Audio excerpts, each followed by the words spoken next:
les adorateurs dans le monde entier. Surtout les adorateurs de Jésus-Christ.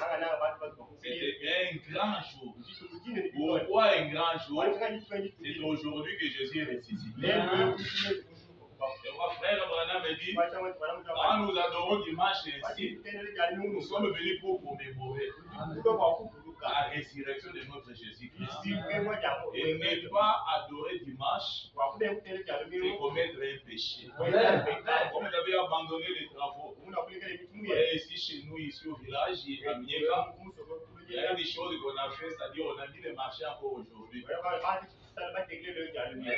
y a des gens qui sont là-bas au marché, ou bien qui ne sont à l'église. Pourtant, nous savons que toutes les autres choses-là passeront un jour. Le marché passera. Je crois que c'est la vérité des choses. D'autres choses passeront. Mais la seule chose qui reste éternelle, c'est la parole de Dieu. Quand vous êtes venus là, que mon Dieu, le Dieu de Branham, vous bénisse grandement. Amen. Et que Dieu vous récompense encore une fois. Amen. Dans vos problèmes, dans tout et tout là, que Dieu puisse donner vraiment la solution. Et le Seigneur vous bénisse. Amen. Je crois, j'avais prévu, si Dieu le permet, on peut vraiment mettre un peu un point à notre sujet aujourd'hui.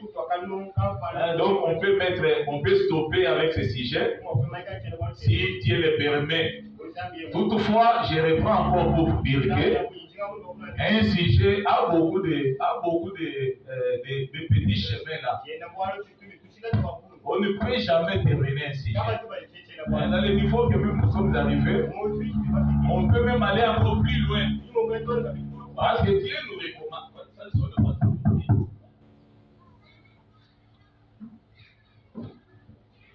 Dieu nous recommande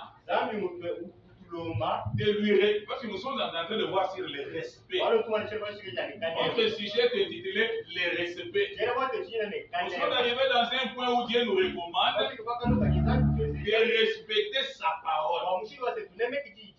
Un homme qui dit qu'il aime Dieu, il est censé respecter sa parole.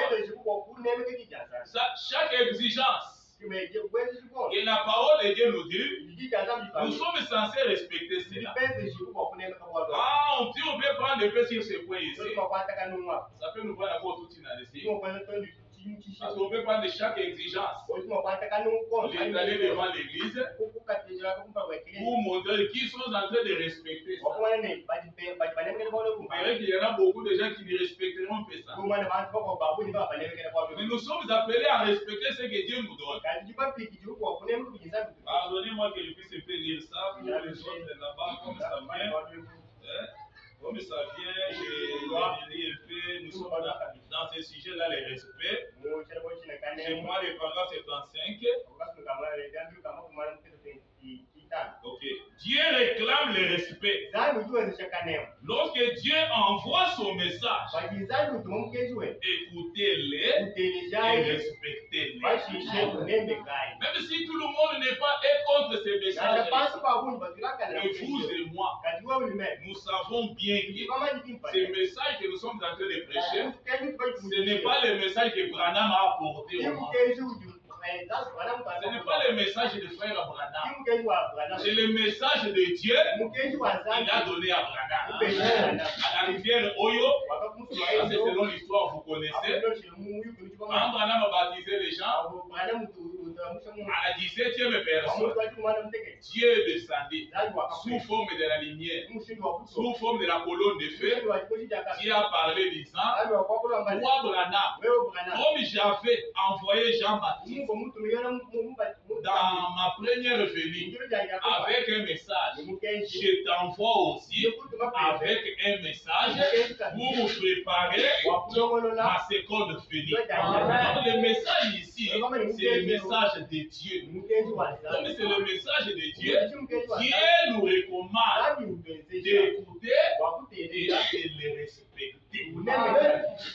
Amen. Si tu ne respectes pas le message, dans chacune de ces facettes, tu fais des rêves. Et Dieu ne sera pas content avec toi.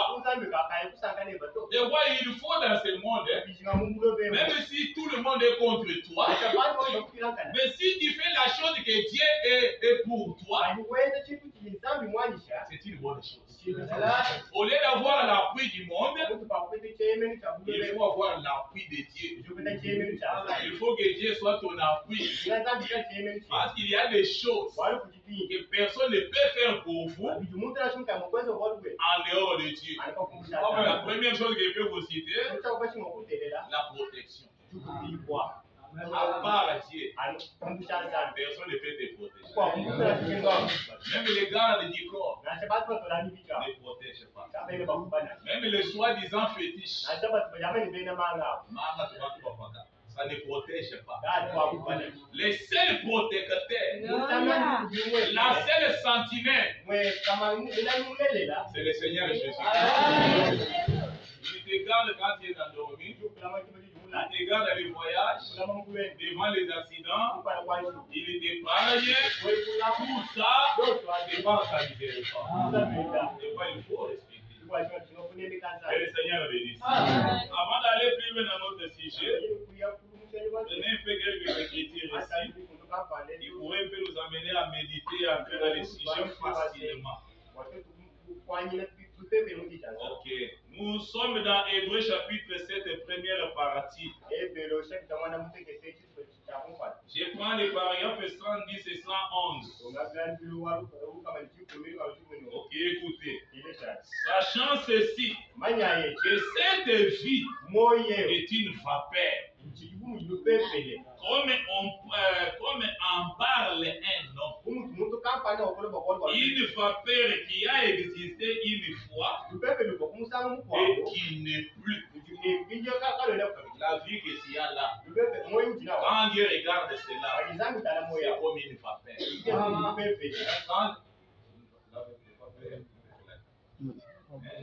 Vapeur, c'est quoi?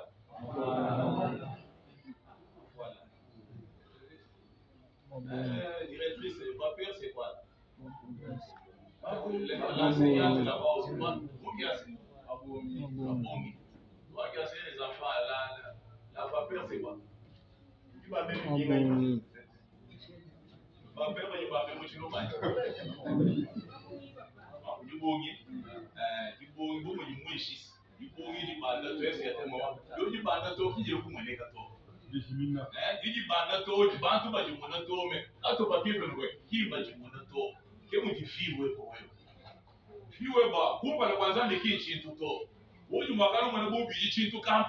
mais devant Dieu, ta vie, c'est comme une vapeur.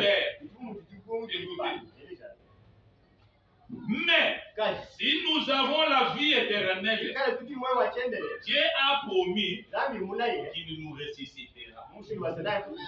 Et nous prendrons la communion avec lui quand le temps serait accompli. Quand il dira, entrez dans la joie du Seigneur qui a été préparée pour vous dès avant la fondation du monde. Amen. Alors, qu'est-ce que cela change ici? Que nous ayons quelque chose ou que nous n'ayons pas, que nous soyons jeunes et que nous soyons vieux, qu'est-ce que cela change? La chose principale est, êtes-vous prêts à les rencontrer? Quelqu'un peut dire Amen à la parole. Amen. Et notre Père, je prends encore une deuxième. Amen. Que nous soyons vieux, que nous soyons jeunes, que nous ayons quelque chose, que nous n'ayons pas. Qu'est-ce que ça change? La chose essentielle est, le Bernard me dit, êtes-vous prêts à les rencontrer? Si le Seigneur venait quand nous sommes assis, parce que nous attendons la venue du Seigneur, nous sommes là avec les autres qui croient que Jésus-Christ viendra pour la seconde fois. Amen. Nous attendons l'enlèvement du Seigneur. L'enlèvement n'a pas encore eu lieu. L'enlèvement doit se faire. Nous serions enlevés comme Élie était enlevé. la tête, le corps, les mains et les pieds, Jésus était enlevé. Un jour, nous serions enlevés. Mais le problème, c'est quoi? Est-ce que tu es prêt? Et si tu mets aujourd'hui, avec cette religion que tu as, est-ce que tu es prêt? La chose principale, êtes-vous prêt à les rencontrer? L'aimez-vous? Est-ce que vous aimez Jésus-Christ? Est-ce que vous aimez Dieu qui était dans la chair et est-ce que vous aimez Dieu qui est la parole de l'air? Le message du temps de la fin. L'aimez-vous? Troisième chose. Pouvez-vous les servir? Servir Dieu et servir ses enfants. Quand vous servez les enfants de Dieu, celui que vous servez, c'est Dieu. L'autre chose. Avez-vous renoncé aux choses du monde? Est-ce que vous devez venir avec Dieu avec ces choses du monde? Il y a des choses que Dieu n'aime pas que vous puissiez toucher. Il y a des choses que Dieu n'aime pas que cela se trouve en vous. Il y a des choses que Dieu n'aime pas. Si les autres peuvent toucher à ça, et ils peuvent toucher. Mais toi, comme tu es la dame élue, l'épouse de Jésus-Christ, que Dieu a choisi, que Dieu a aimé, que Dieu a laissé les ciels, il est venu mourir pour toi. Il a souffert ce jour-là. Mais il n'a rien fait du mal. Mais à cause de toi, à cause de moi, on l'a pris, on l'a lié, on l'a déshabillé, on l'a cloué à la croix, on a pris la couronne d'épines, on l'a enfoncé sur sa tête. Vous voyez, la couronne d'épines, on le faisait entrer par la force. Et les épines là, ça touchait son corps. Et il était nu. Pour quel péché? Pour tes péchés. Pour les péchés. Est-ce que tu as abandonné les choses de Dieu? Est-ce que tu as renoncé à cela? Ou bien tu gardes le monde et tu veux suivre Jésus? Le monde d'un côté, Jésus d'un côté. Ça ne marchera pas. La Bible dit, ne soyez pas, il ne faut pas suivre des lièvres à la fois. Là de la Odyssée, c'est quoi? Elle n'est ni froid, ni chaud. Dieu dit, soyez d'un côté, ne soyez pas tiède. Ne voulez pas venir à Dieu avec l'état des choses du monde, avec les messages ici. Quand Dieu vous regarde, il dit, mais tu es de quel côté? C'est quoi Josué a dit? Choisissez qui vous voulez servir. Si le message n'est pas bon, allez auprès du monde comme les autres enfants. Copiez les gens du monde. Mais si vous croyez que le message est vrai, restez avec le message. Avez-vous renoncé aux choses du monde? Avez-vous rencontré Melchisedec depuis que la bataille est terminée? Quand la bataille du péché termine, nous devons rencontrer Melchisedec. Quand Abraham est combattu avec, l'a vaincu les rois et les autres, à son retour, il a rencontré Melchisedec. Qui est Melchisedec? C'est Dieu. Il n'a ni commencement, ni fin. Prenez encore une écriture avant d'entrer dans notre sujet.